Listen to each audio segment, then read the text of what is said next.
Our first speaker is coming all the way down the road. We talked about this earlier. Is Beatrice, and she's a freelance ELC consultant living in Brighton, where she's been working in the EFL industry for 17 years.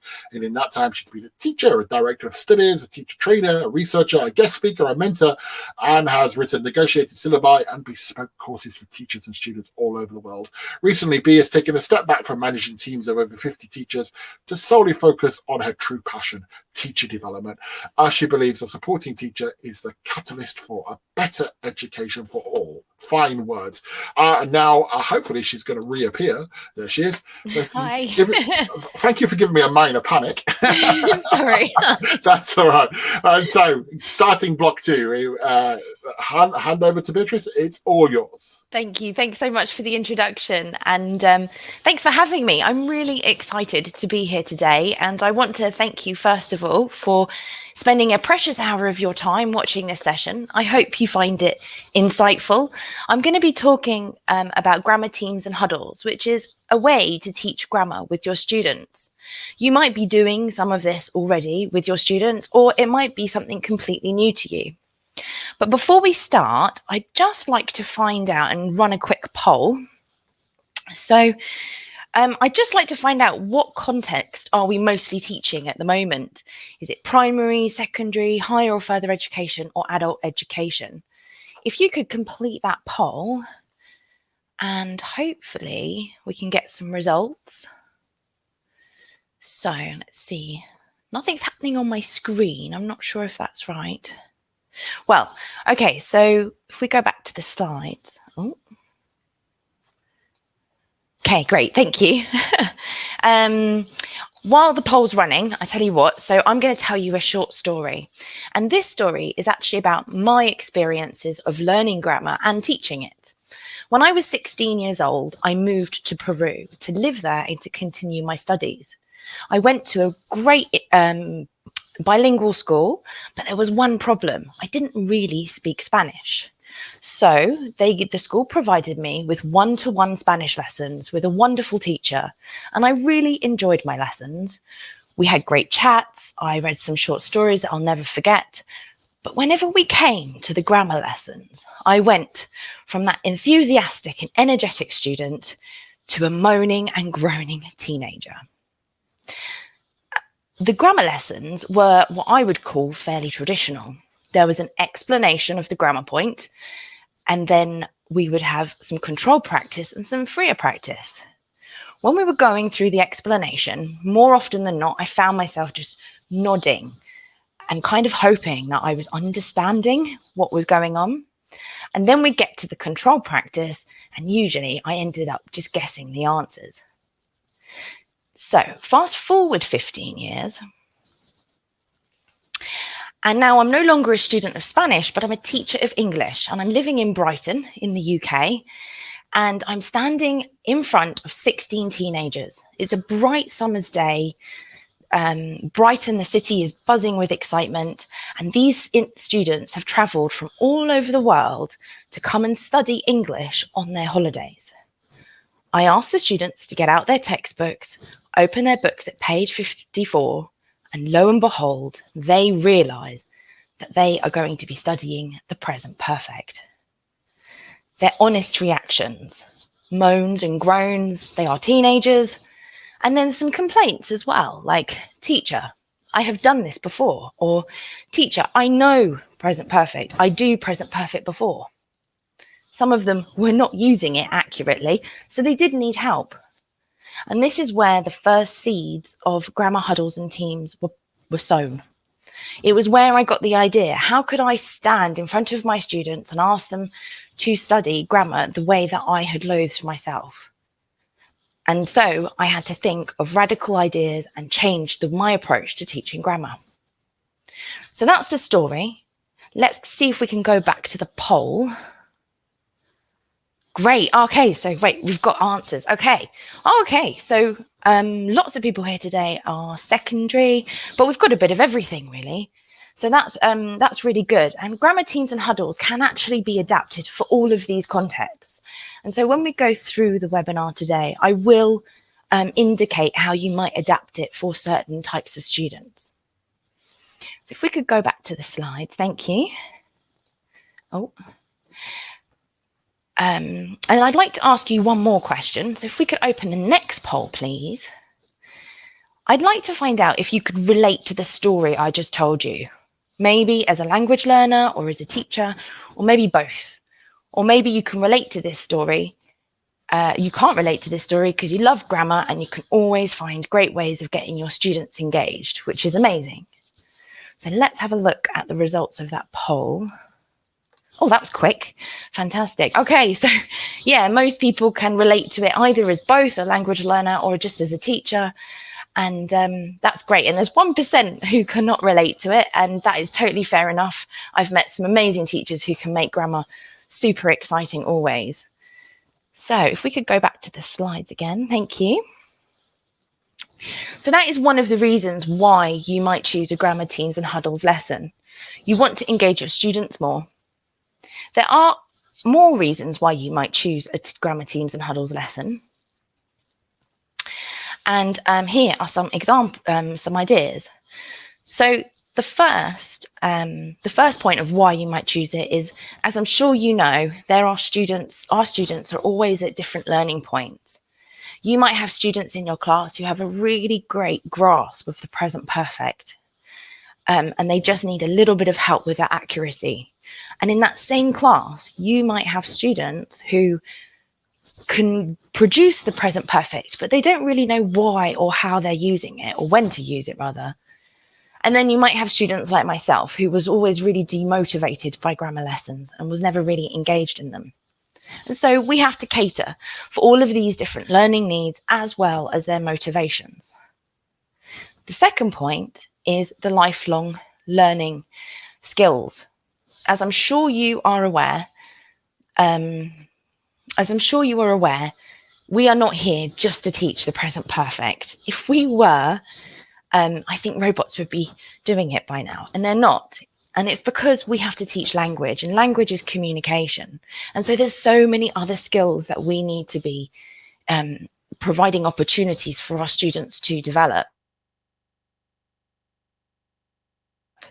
And so area.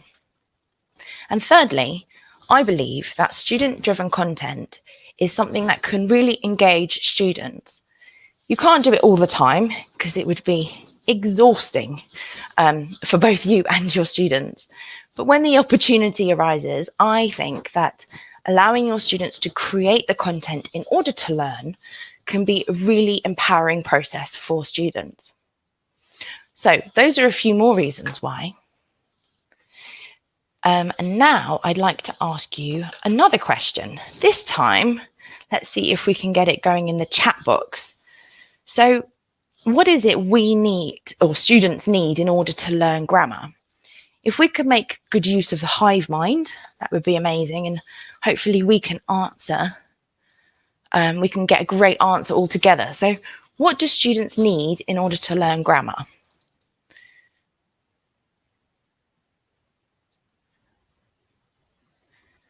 Okay, let's see. Vocabulary, yeah, practice, definitely. Context, completely agree. Okay. Wow, it's going very fast, the chat box. I can see lots of context, motivation, examples, practice, practice, practice. Real life situations, absolutely. Modeling, yeah. I think I saw something about form, flyby. Explanations, yeah. More activities, engaged brains, I like that one, definitely. Practice makes perfect. Yeah, so we need to provide our students with so many different types of opportunities. We need to give them exposure. They need to have noticing skills. We need to make sure that they understand the form of the grammar. And then we need the opportunities for them to practice it and experiment with it. So I believe that grammar teams and huddles does provide these opportunities in the lesson. But before we move on and I tell you exactly what it is, I'd like to just cover a tiny bit of theory for those of you who might be interested. So behind this type of lesson, there's materials light theory. If you're not familiar with this, this is the idea that we are reducing the amount of materials used in the classroom in order to learn. And generally, it can have some really positive benefits for students, because it can be more active and the students are required to be more alert. And that also coincides with student-driven content. Another theory is negotiated syllabus, and I will come back to this a little bit later on. But for those who are unfamiliar with this term, it's essentially asking the students to choose their learning and make decisions, and you negotiate it with them. Another theory, which I haven't actually seen much about in the EFL industry, I've seen it more in state education here in the UK, is dialogic teaching, or you might see it as dialogic talk. And that is essentially getting the students to talk to each other, create a dialogue, and then that dialogue is about their learning and what they're learning, so how they're learning it and what they're learning. And there's been real evidence to show that it develops their metalinguistic understanding and explicit understanding of their learning, which can really empower them. And then, of course, there's personalized learning, which I'm sure many teachers strive to do when the opportunities allow, because it can be really difficult in certain contexts. And then there's assessment for learning, and in fact, assessment of learning, which I won't really go into today, because there's a great talk, I think, in this block and in block 4, if I'm correct. You can have a look at the schedule later where they'll be covering that. So you might be thinking, but what is it? What is grammar teams and what is grammar huddles? And why are there 2 names? Well, in a nutshell, grammar teams and huddles is a 5-part process for students. You will take them through essentially a project-based lesson, where part 1, you will explain the process, they will select the grammar, they will choose the grammar that they're learning, and make teams according to those choices. Then they'll move on to part 2, which I call the research stage. Often we call it the investigation stage as well. And the students will work in their teams to investigate the language and understand it. And hopefully you'll be able to put in some control practice as well, so you can assess their learning. And then part 3 is to prepare a document or a product. And this is where the students will show their learning. And this is where they become the teacher. They will prepare, there's so many different types of products that they could create, and we'll go over some examples later. And then what they do is they go into steps 4 and 5, which are to prepare the presentation, which they will present then to the rest of their class. So they'll present their document through presentation to the rest of their class. Now, the reason it's called grammar teams and huddles is because originally grammar teams was designed for teenagers. And I found that my teenagers mostly always responded very positively to a little bit of competition. So I call it grammar teams when I add in elements of competition, and you can add them in throughout this entire process. You can you can give points, you can have awards, badges, etc., and you can add it all the way through. But then later on, this lesson was adapted by other teachers and used in primary settings as well as in adult settings as well. And sometimes it didn't really seem appropriate to have that competitive element. So we changed it to grammar huddles. And this is where it's more of a community of learning, and the focus is more on a surgery type style. And I'll give you an example.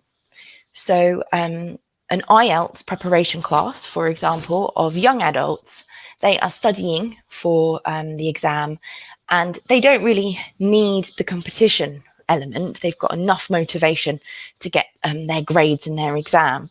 So it became more of a surgery for them in order to learn multiple grammar points in an efficient and effective way together as a team or as a huddle. So let's move on. To help you visualize this type of lesson, I'd like us to have an example context. So for the purpose of this webinar, we're going to have a group of 30 students. They're teenagers and they're B1 plus level. Now, when I say they're B1 plus level, obviously that means they're in a B1 plus level class, but their levels are varying in ability. So at the point of the organization stage, when you're preparing the students, they will create teams. And in this situation, there's 6 teams with 5 students around each, within each team or around each table. We're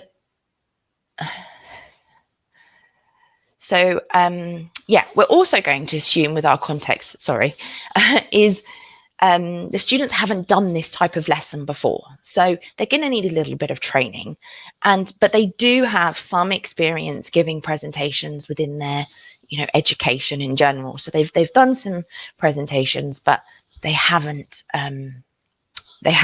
tried this type of lesson. So this is our example, and we will come back to this as we go through the different steps. But let's look at the steps first. So, as I said, there's 5 parts for the students, but I like to always put in 2 more steps before them, which is your planning stage. So there's 7 steps in total for you, but there's only really 5 for the students.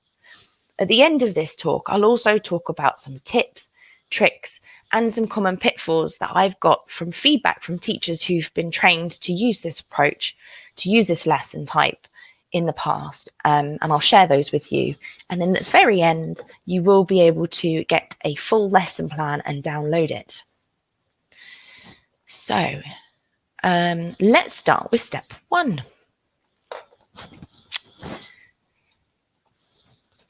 Step 1 is all about making decisions.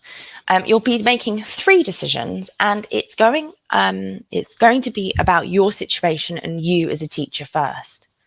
So we're going to apply negotiated syllabus at this point. And to give you an example, the first decision you will make is about selecting the grammar. In a traditional or maybe a more typical grammar type of lesson, the teacher usually chooses the grammar point, and then all the students learn that grammar point together, which is great, and that works. Or sometimes it might be that the syllabus dictates the grammar point to the teacher, and then the teacher teaches it to the entire class. But at the other side of the spectrum, which is where the autonomous student is, a student who's got the control, they will select the grammar point for themselves, let's say from a syllabus, and then they will go about learning it. So we're trying to get our students to get closer to the autonomous and further away from the teacher control. For teachers who are trying this lesson type for the first time, I recommend that you go down the middle and you create a short list of grammar points for the students to choose from. So you've got a bit of control. The second decision you need to make is, again, negotiated syllabus, and it's about choosing the specific research material that the students are going to be using, hopefully independently in their teams, in order to learn the grammar point. Now, in a more typical setting, we, the teachers, we choose that material, and then we give that to the students for them to use it to learn. But in a completely at the other end of the spectrum, the autonomous student will go about finding their own resources and materials in order to learn that grammar point.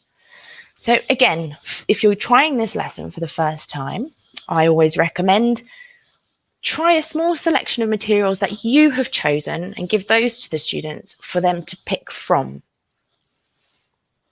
Now, the final decision in step 1 is about the product.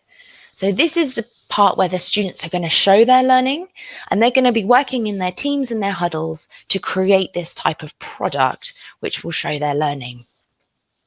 You might be looking at this and thinking, oh, storyboard, I don't think my students would like that. And that is totally understandable. Some of these products and documents are age specific.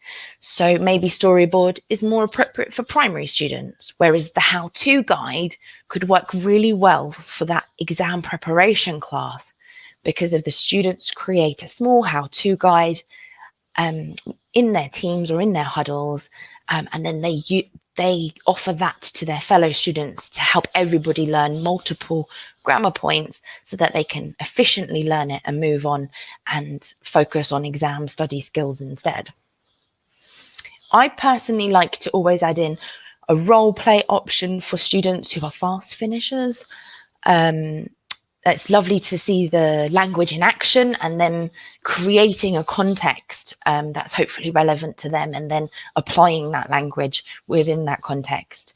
And with teenagers, I've seen some really funny ones as well, which is always good. For the purpose of our example context, so that was 30 students at B1 plus level, teenagers, and they haven't done this type of lesson before, I think it's best we ask them to do a poster. A poster is a really easy way for you to monitor their progress as they're going through it, because you can see from a distance what they're doing and you can really help with their accuracy and their understanding, and you can ask them questions about it. And then they're going to finish off with that presentation. And that will be a really nice end to the lesson and a community of learning, and the students can find out what their fellow students have been up to in their teams and their huddles. So that is step one. So you have to make those decisions depending on your context, your teaching style, and you make those decisions before. The next step is potentially a step you could completely skip. I like to always put it in because I always forget. And that is choosing a warmer.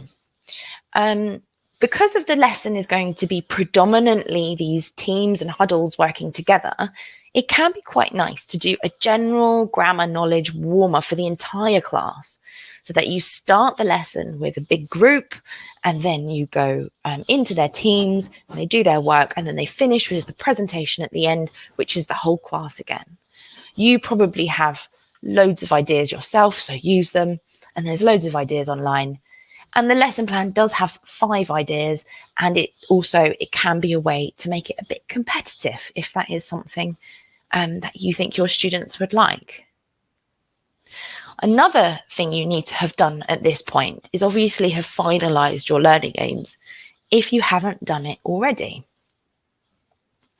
So there are learning aims in the lesson plan. They're generic, so you can adapt them to the level that you're teaching, but also there are learning aims for more general learning aims to do with developing lifelong learning skills, and sometimes I like my students to create their own learning aims or have a go at creating their own learning aims for a specific grammar point.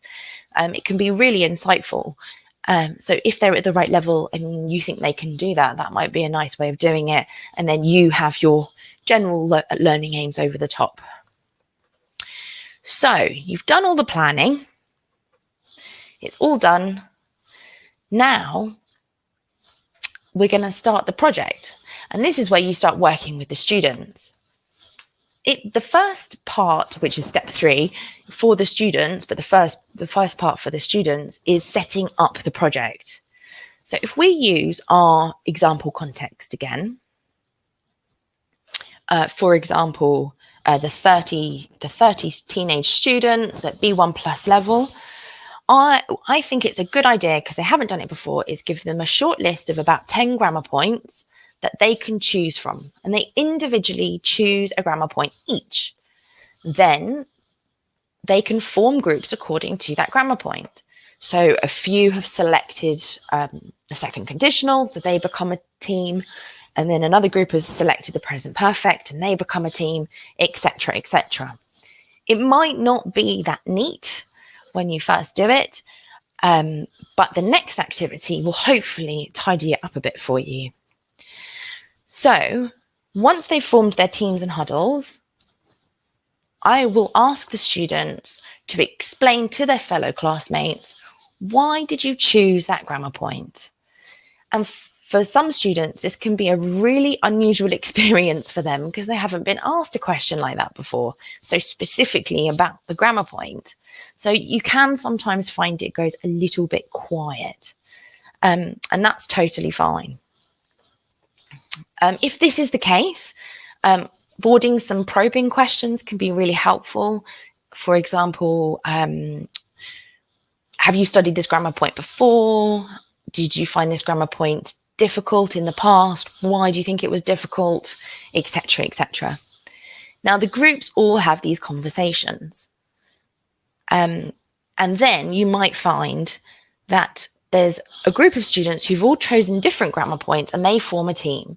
And that conversation of why are you choosing this grammar point could be a really good way for them to identify some common motivations for them to select one grammar point between them so they can become a team and study one grammar point together.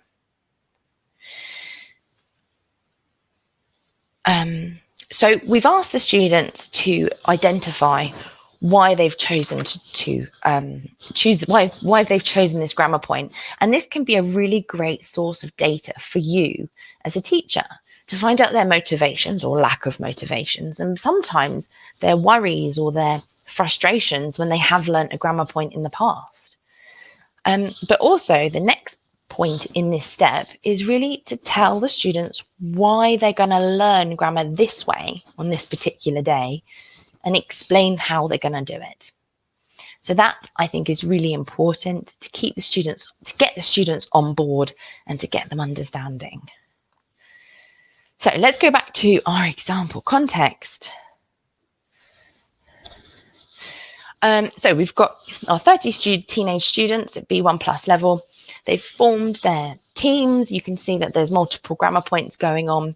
And we're about to go into the stage where they change their role in the classroom and they're going to investigate and research this grammar point in order to learn it. So your role as a teacher will change and you will become very busy, but your role will change. And you need to, if you're like this, like I used to teach grammar, which was kind of the sage on the stage, you need to go to more of the guide on the side role, which I'm sure many of us do anyway in our teaching. So you're going to try to promote the peer-to-peer teaching through the students. You're trying to monitor the students and make sure they stay on track and guide them through the process and facilitate that student-to-student discussion, because that's where really deep learning can happen. You will be going from table to table and you will be required to jump from one grammar point to another grammar point in your mind, which can be a little bit tricky, but I've got some tips later on how to deal with that.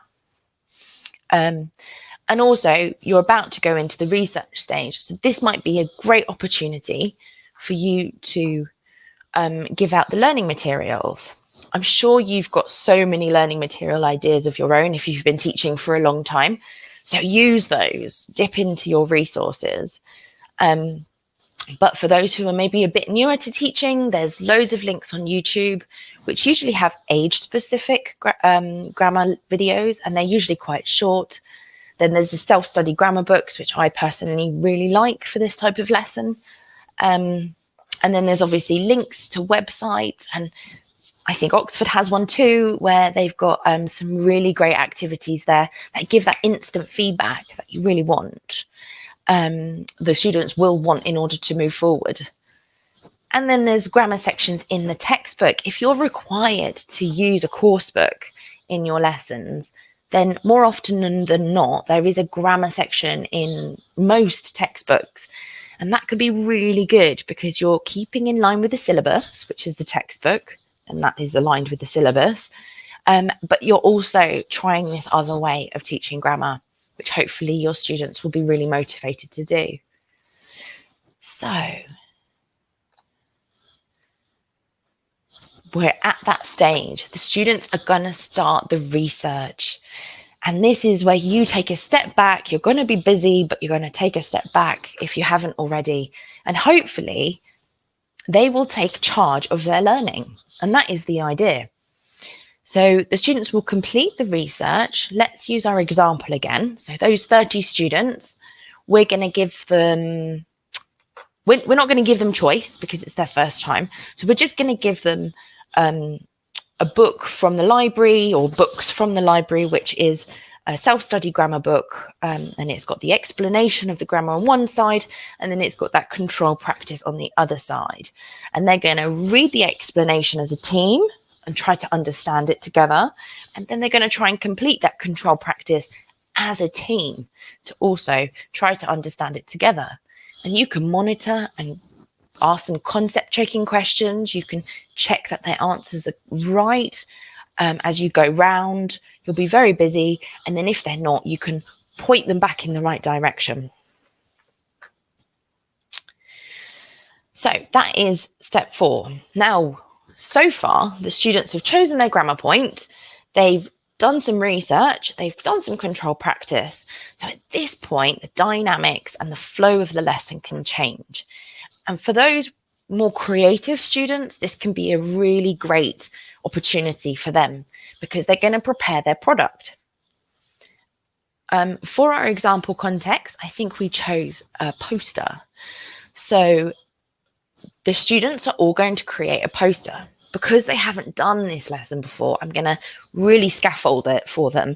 But obviously, as they get used to these kinds of processes, or if they're already used to things like this, you don't have to scaffold it so much.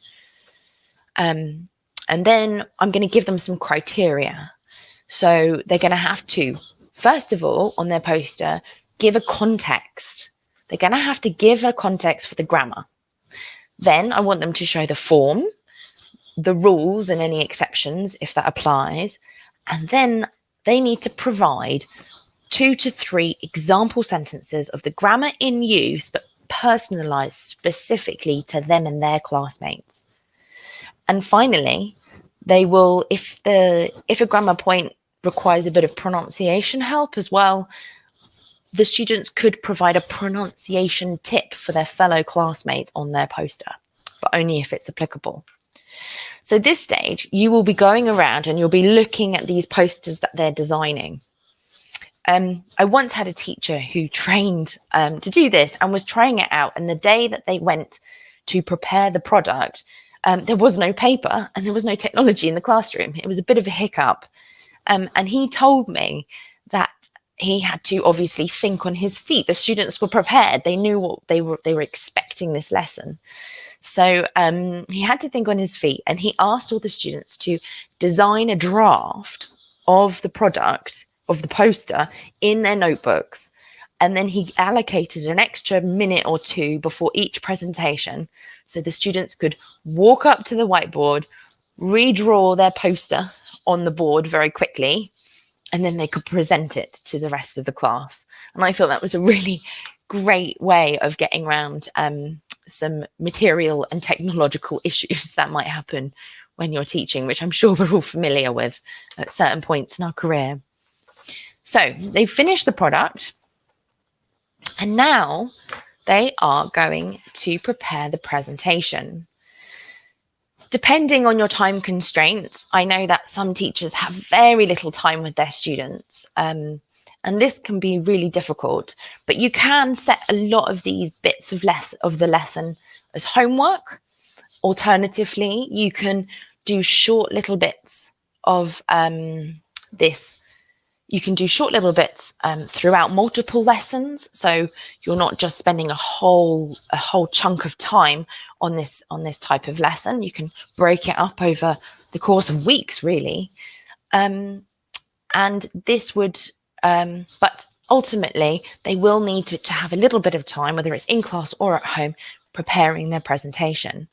Now, for our context, I don't know if you remember, but the students had some experience giving presentations, which is great.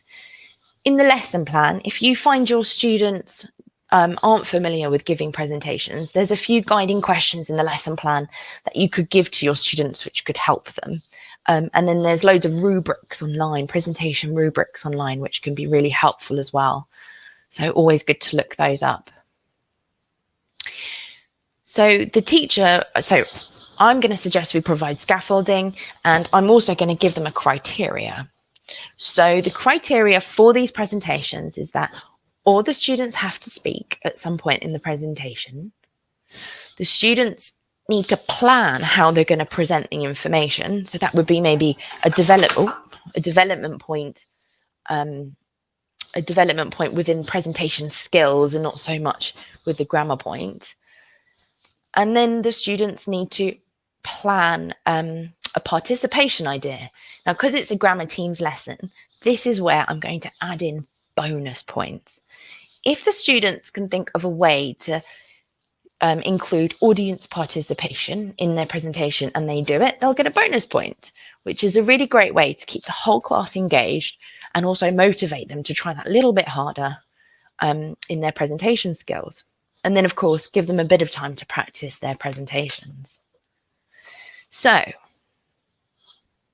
I hope I'm not talking too fast. I'm trying to slow down. We are basically there. That is step. So we are at step 7. This is the end. This is the presentation stage. This is the ta-da for the students. And it really, I always like to create it, make it as a bit of a celebration of learning. The students have gone through, they have chosen their grammar points. They've tried to understand why they chose those grammar points and why they're going to be learning grammar like this. Then they've gone into investigating it themselves and ensuring that they, as a team, can learn this grammar point and have some controlled practice so you can assess that. And then they have also then gone to show their learning by creating a poster and prepared some presentation for their fellow classmates and gained a few extra skills along the way, hopefully, or practiced a few extra skills along the way. So they're at the presentation stage. And again, you might be thinking, oh, I don't have time to do 6 presentations. And that is totally understandable. Time can be a real constraint for us as teachers. So one way to get around this is you get one team or huddle to present to another team or huddle. So there's essentially 3 presentations going on simultaneously. It's not ideal, but it will cut time significantly for you. And there is still that ta-da moment at the end. Now, for our context, we're going to have them all present to the rest of the class. And we're going to provide a bit more scaffolding. And in this case, we're going to give them a listening form. So I'm not sure if you have any idea what, you might be familiar with listening forms. You might use them yourself. And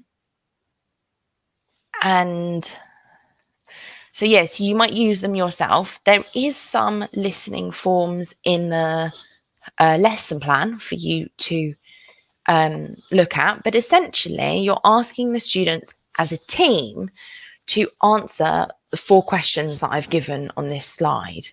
So they're going to listen to a team present the grammar point, give their presentation, and they're going to answer these questions about that presentation. What is the grammar focus? What is the form and structure? Write down an example sentence from the presentation. And what did you like about the presentation? Or you could ask them, do you have any questions? And what are they? So I recommend that you use a listening form to help your students listen to each other and stay engaged throughout the presentations, but you might have your own ways of doing this as well. And so, yeah, and also, just before I forget, listening forms are a great resource or piece of data for you as a teacher, because you can see what your students understood from the other students in the presentations, which can be really interesting. And so at the end of the presentations, it's all over, but it's not quite over. This is where I always recommend you get feedback from your students. You could do it as a class discussion or as an anonymous form. There's so many different ways you can get it, but I always recommend get that feedback. And so that is essentially the 7 steps to the process. Now,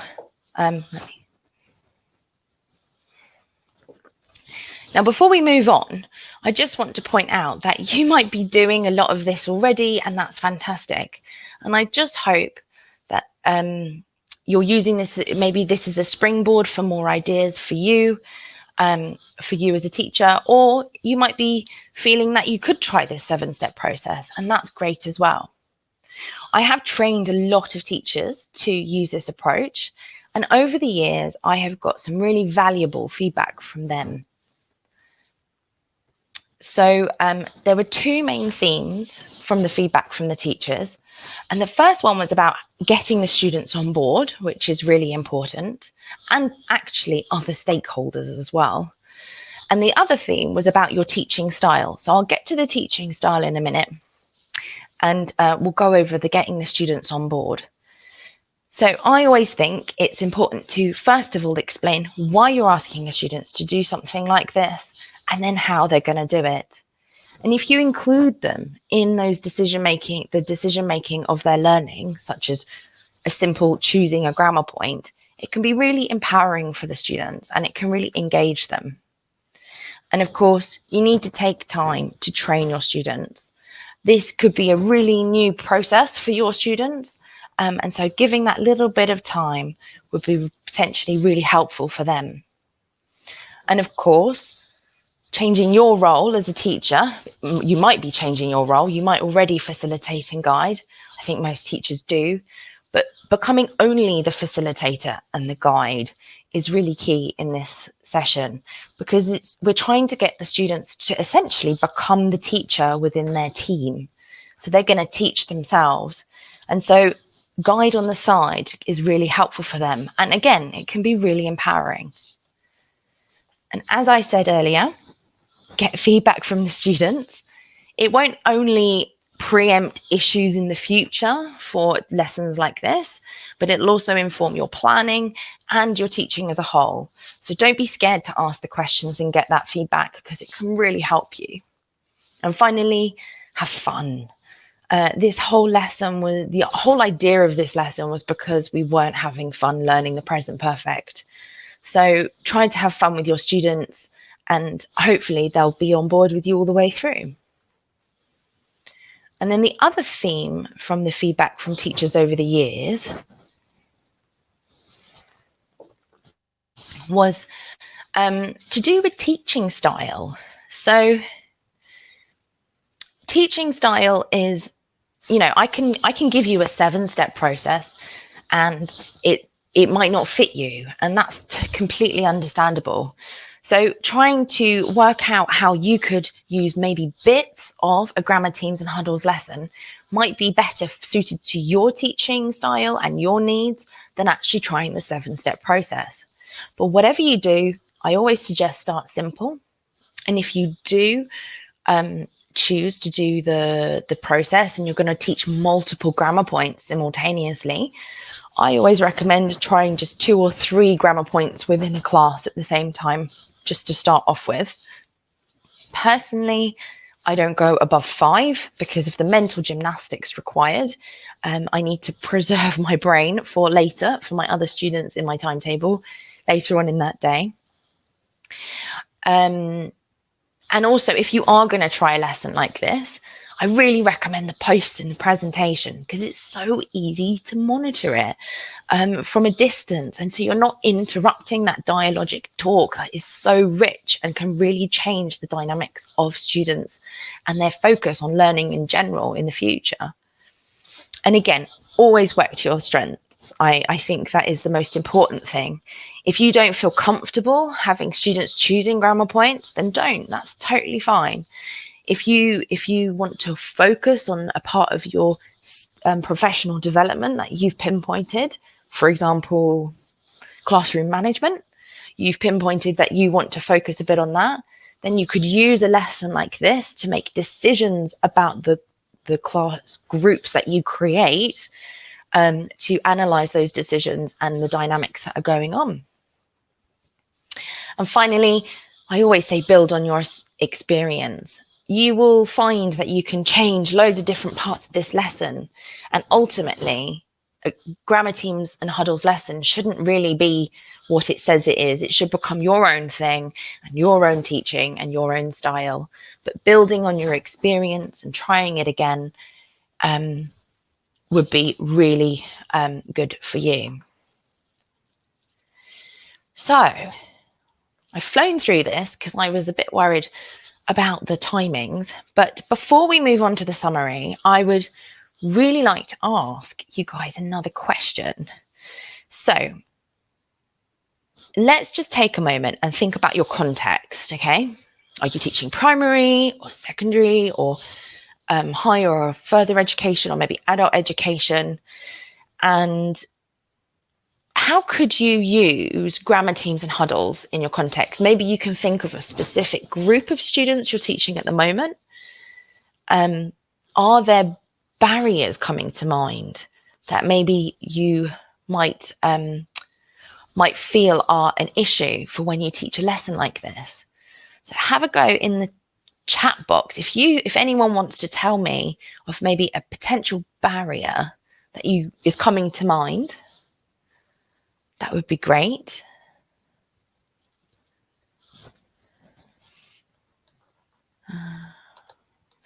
So nothing quite yet. Let me see. It's going so fast. I might have missed it. How do you? Okay, so someone has mentioned they speak their own language. Yeah, monolingual groups. I have taught many monolingual groups with this lesson, and it can be really tricky. But what I often do with this particular lesson, if I was going to follow it step by step, you could definitely, sorry, the chat box is going absolutely mental. So what you could do is you could segment the lesson so that certain points, maybe if they're particularly low, like B1 level, you want them to use their own language when they're talking about why they chose that grammar point. That's completely fair enough. And then ask them maybe in the explanation stage to try and talk in English. They've got all the words on the paper, so maybe you can try and incentivize that. It depends, obviously, the age you're teaching. I'm trying to see.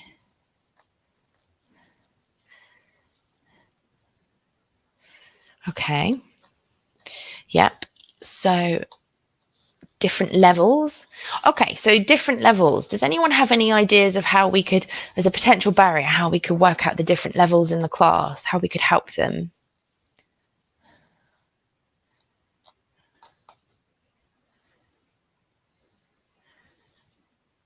Well, the grammar points themselves could be leveled, so if you've got multiple levels in your class, which is, differentiation, I've just seen exactly, those grammar points can be differentiated from the very beginning. So maybe you don't let them choose their grammar point. You create the groups and you give them those specific grammar points according to their level. I mean, that could be a really great way. And then, you're dealing with the different levels accordingly as you go around and monitor and assist them. Okay. Differentiation again, yeah. Goodness, it's going so fast.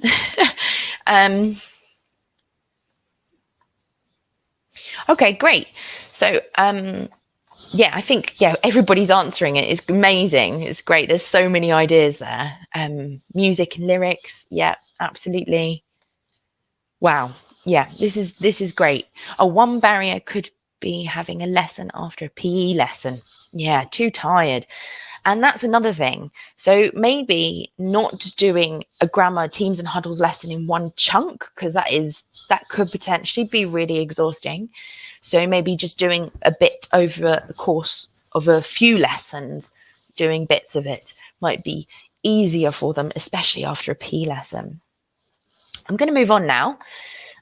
Just to summarize, because I just want to say, so there's probably so many experienced teachers on here, and there is by no means do I suggest you definitely have to follow the 7-step approach. Pick bits from it. use it as a springboard for ideas for yourself. If you want to follow the 7-step process, then go for it. You'll find that you need to adapt and change it to your context. And as you try out lessons like this, you'll realize that the variations are limitless. And as you take your time to train your students, they will get faster. It will become more automated for them. And hopefully they will develop some of those lifelong skills and a bit of autonomous learning as well along the way. Keep it simple, and I do believe that the rest will follow. So thank you so much for listening today. I hope I didn't go too quickly. Just before we go into the Q&A though, I would really like to ask you guys, in the culture of getting feedback from everybody, I would like to ask if you could give me some feedback. So I'd like you to answer this question. What is your biggest takeaway from this presentation? If you could just pop something in there, I'd be really grateful. If there's any ideas or any particular thing that stood out for you, I'd be really grateful for that feedback. So thank you. And I guess we move to the Q&A. Would that be right? That would be perfectly correct. Yes, you have about 10 minutes for the Q&A. There are, when you go into the Q&A tab, there are a lot there. If you'd like a starting point, there are a number of questions that are kind of related to how can I do this with X? So how can I do this with one-to-one students, or how can I do this with primary students, or how can I do it online? That would be the theme of lots of the questions. Oh, that's great. Many more. Okay, thank you so much. Okay, so yeah, well, I will have a quick look. Bear with me. It's a very fast box. You might need to scroll a little bit as well. Yeah, I'm having a look. I've just seen a really quick answer I can give. Someone said, what grammar books you find most helpful? I really like, for a self-study grammar book, the Oxford English Grammar course. It's really nice, and you can actually use it with teens and adults, and it works really well. Primary's a bit different resources. Right, let's find one.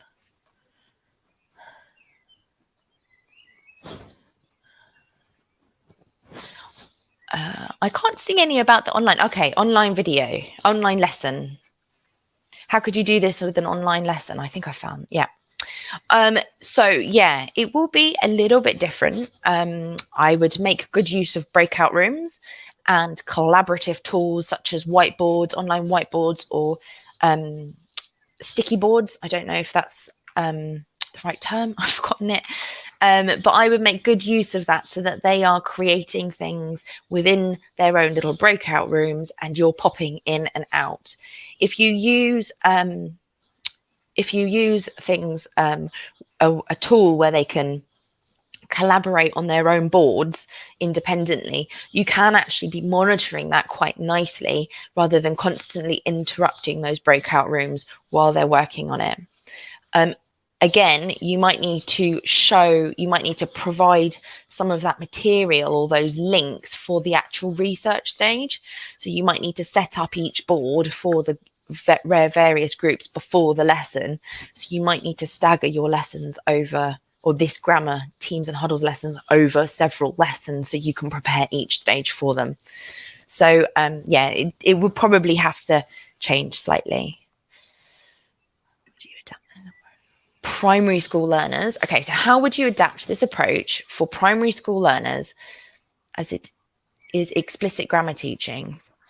Yeah. And yeah, so the learning is more implicit. Okay, so for really young primary, I probably wouldn't do this at all. But for kind of older primary, I probably wouldn't do the research stage would probably be quite different in the sense that it would be more of a discovery approach. So, I'd give them text and they'd pull it out, and it would be far more structured in that sense. And I'd probably use the core textbook if there is one. And I'd just send them to different pages and stuff. But it is for older primary. It isn't for, your 5, 6, 7s. I would definitely go for 8s, 9s, 10s, 11s, 12s, because they are going to be responsible for their learning ultimately.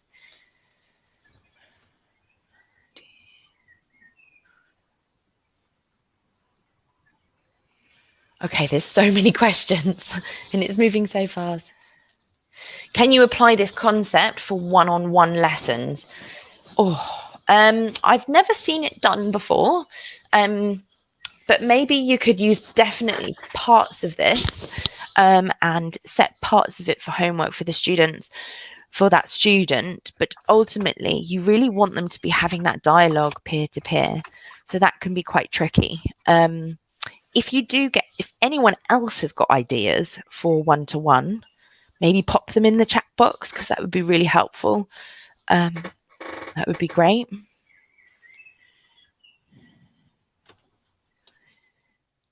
Can you have different groups involved in the same grammar point? Yeah, absolutely. In our example context, I'll just quickly go back to it. You'll see actually there was only four grammar points. So there were 2 groups studying the past simple and 2 groups studying the present perfect, and that is something that you can do. Obviously, the presentation stage might be a little bit repetitive for the students, but maybe you could do it so that it's one team presenting to another team, so that there's 3 presentations going on simultaneously, so there isn't that repetition for the students, but they're still getting that kind of community of learning together and learning from each other. I hope that answers your question.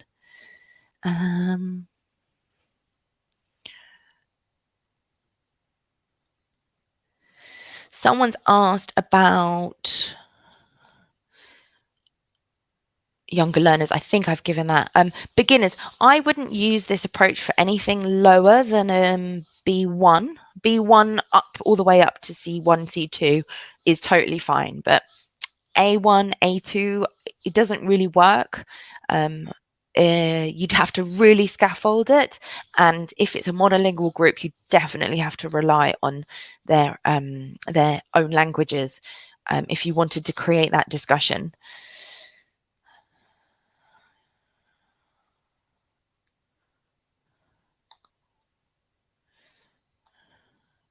Yeah, is this approach applicable to exam classes where students have to take exams and score good marks? Yeah, well, I believe so, because of whenever I've taught exam classes myself, I seem to always be rushing through the grammar point so that I can focus on the exam skills. And so grammar teams and huddles is potentially quite an efficient way to cover 4 to 5 grammar points in the length that you would spend teaching 1 grammar point in a general English class. And it can be quite a good way of them building up notes and resources that they can share in their class, so that everybody's kind of working together to understand the grammar, but in an efficient way. And okay, this is a great question. How can you know that effective learning is taking place, and how can you assess the learner's learning? Yeah, so there's loads of different ways that you can assess it all the way through. So the first assessment, I would say, is when they're doing that control practice and you're listening to those conversations when they're working it out. That, I would say, is just making sure that they're on the right track and they're answering those questions as you move from table to table, and you're pointing them in the right direction if it's not going well. And then the next point is obviously when they're showing their learning. So in our context, they were going to create a poster, and in that part you will actually see them creating it, and you'll see if they're making errors, and you'll be able to question them about it as well, ask them concept checking questions as you're going along. And you could, if you need to have evidence of learning, that could be an assessment criteria for their learning. And then of course you've got the presentation at the end, which isn't just them explaining the grammar point. For example, you can set up the presentation so that they're doing role plays and they're showing the grammar in use, etc., which will hopefully embed in their mind, so that when they come to produce it in a more freer sense, they will have it so in their mind at that point that that they can like dip into that knowledge because they have been practicing it. I hope that answers your question. Wow.